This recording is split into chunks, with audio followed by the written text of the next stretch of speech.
పాదయాత్ర అప్పుడు వైఎస్ రాజశేఖర రెడ్డి గారి వెనకమాల బొమ్మ ఉంది కాబట్టి ఆ పాదయాత్ర అనేది ఓదార్పు పాదయాత్ర కదా ఆయన చేసింది ఓదార్పు యాత్ర. ఓకేనా, తల మీద చేయి పెడతాం అని చేసింది ఓదార్పు.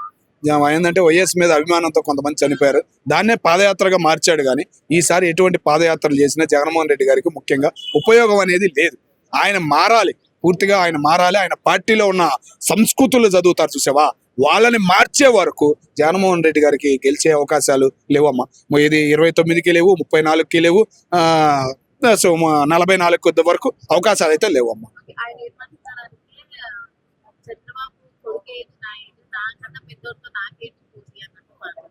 చంద్రబాబు గారి కొడుకు ఏజ్ ఈయన ఏజ్ అమ్మా. ఈయనకి మళ్ళీ 10th class first, intermediate first, degree first అని అసెంబ్లీలో ఒకప్పుడు అరిసాడు చూసావా. అసెంబ్లీకి ఇప్పుడు రాకుండా ఎమ్మెల్యేగా టికెట్ డబ్బులు తీసుకున్నాడే, అట్లా లేడమ్మా. లోకేష్కి ఒక చరిత్ర ఉంది.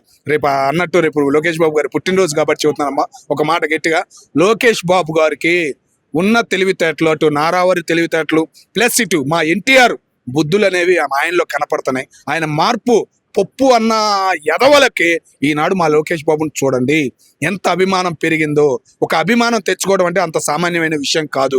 ఒక అభిమానం సామాన్యుడి దగ్గర నుంచి, చిన్నవాడి దగ్గర నుంచి కూడా వచ్చింది. ఒక్కటే ఉదాహరణ, మంగళగిరి అనేది ఒక రాయి లాంటిది. ఆ రాయిని పగలగొట్టి చదరంగం ఆడుతున్నాడు దానిలో, అది ఒక్కటే చాలు. ఆ చదరంగంలో గెలిచి కూడా ఆడుతున్నాడంటే అది ఒక్కటే నిదర్శనం లోకేష్ బాబు గారికి.